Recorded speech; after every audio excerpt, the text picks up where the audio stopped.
Vous pensez probablement savoir ce qu'est un génocide. Des images de destruction, des milliers de morts, une population ciblée. Et à Gaza, vous avez vu tout cela. Alors, la question semble presque évidente, mais elle ne l'est pas. Et c'est précisément cette certitude, cette impression que la réponse va de soi, qui est au cœur du problème. Parce que derrière ce mot, il y a plusieurs mots. Et selon lequel vous utilisez, vous ne parlez plus du même conflit, vous ne posez plus la même question, et vous n'obtenez plus la même réponse. Cette enquête existe pour démêler ça, pas pour vous dire quoi penser, mais pour vous montrer exactement pourquoi c'est aussi difficile. Bienvenue sur Gaza, génocide ou propagande. Une enquête documentaire sur l'accusation la plus grave du droit international. Dans les épisodes précédents, nous avons vu comment cette question a provoqué des crises profondes.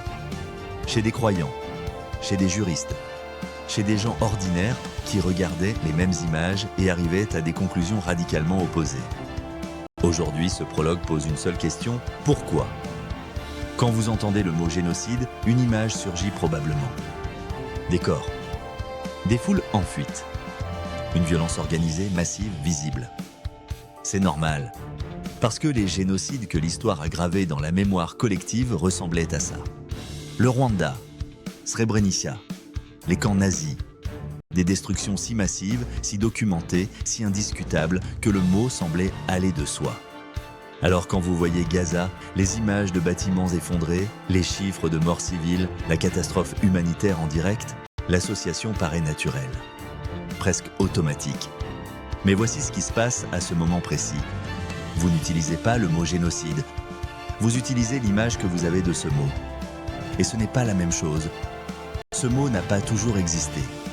Il a été inventé, en 1944, par un homme seul, un juriste polonais du nom de Raphael Lemkin. Lemkin avait regardé l'extermination des Juifs d'Europe et réalisé quelque chose que personne n'avait encore su formuler juridiquement. Ce n'était pas seulement une guerre, ce n'était pas seulement une violence massive. C'était autre chose. Une destruction organisée d'un peuple non pas comme conséquence d'une guerre, mais comme objectif de la guerre. Pas tuer pour gagner, tuer pour effacer. Et pour désigner ça, aucun mot n'existait. Alors il en a créé un. Du grec génos, le peuple, la race. Du latin cader, tuer, génocide. Ce mot est né d'une horreur si spécifique qu'il a fallu l'inventer de toutes pièces. Et c'est précisément ici que quelque chose commence à changer. Parce que le mot n'a pas été créé pour désigner une guerre meurtrière, ni une catastrophe humanitaire, ni même une violence d'État contre une population civile. Ces réalités-là existaient avant 1944. Le droit international les connaissait déjà, il avait d'autres mots pour elles. Lemkin a créé ce mot pour désigner quelque chose de plus spécifique, quelque chose que les autres mots ne pouvaient pas saisir. La volonté délibérée de détruire un peuple en tant que peuple.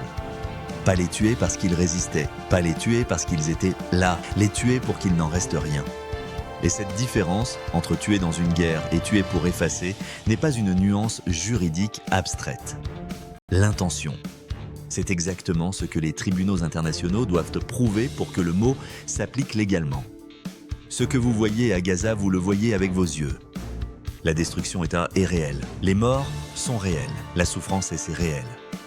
Mais l'intention, cette volonté spécifique d'effacer un peuple en tant que peuple, elle ne se voit pas. Et c'est là que le dilemme commence vraiment. En 1948, la communauté internationale a fait quelque chose d'inhabituel. Elle a essayé de définir l'horreur, de la mettre dans un texte, de la circonscrire avec des mots précis, pour qu'on ne puisse plus jamais prétendre ne pas savoir ce qu'elle était. Ce texte s'appelle la Convention pour la prévention et la répression du crime de génocide.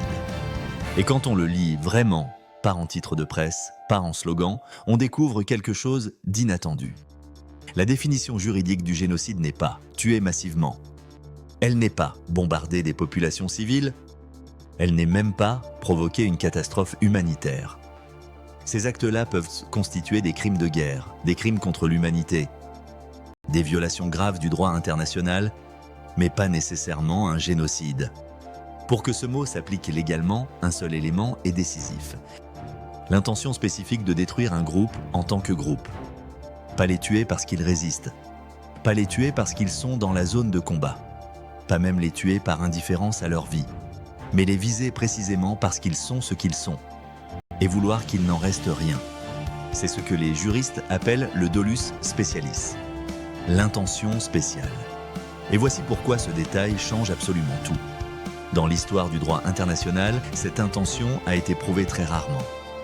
Parce que les États ne publient pas leurs intentions, parce que les chaînes de commandement sont complexes, parce que distinguer une stratégie militaire brutale d'une volonté d'extermination est l'un des exercices les plus vertigineux que le droit international connaisse. Vous avez maintenant 3 versions du même mot, l'image que vous en aviez, l'horreur historique qu'il a été créé pour nommer, et l'exigence juridique précise qu'il implique. Ces 3 versions coexistent dans chaque débat sur Gaza, souvent sans que personne le signale. Et c'est précisément ici que quelque chose d'autre apparaît, parce que ce mot ne fait pas que décrire, il agit. Quand l'Afrique du Sud a déposé sa plainte contre Israël devant la Cour internationale de justice en janvier 2024, elle n'a pas seulement ouvert un dossier juridique. Elle a déclenché quelque chose. Des dizaines de gouvernements ont pris position. Des universités se sont fracturées. Des manifestations ont eu lieu sur 6 continents. Des alliances diplomatiques ont vacillé. Tout cela avant même que la Cour ait rendu le moindre verdict. Avant même que la preuve d'intention ait été examinée. Parce que le mot « génocide » ne fonctionne pas seulement dans les salles de tribunal.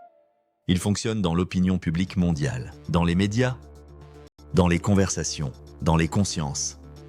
Et sa puissance dans ces espaces-là n'attend pas la rigueur juridique. Elle précède, elle oriente, elle referme des débats avant même qu'ils s'ouvrent. Alors, une question surgit. Pas pour accuser, pas pour disqualifier, mais parce que cette enquête l'exige.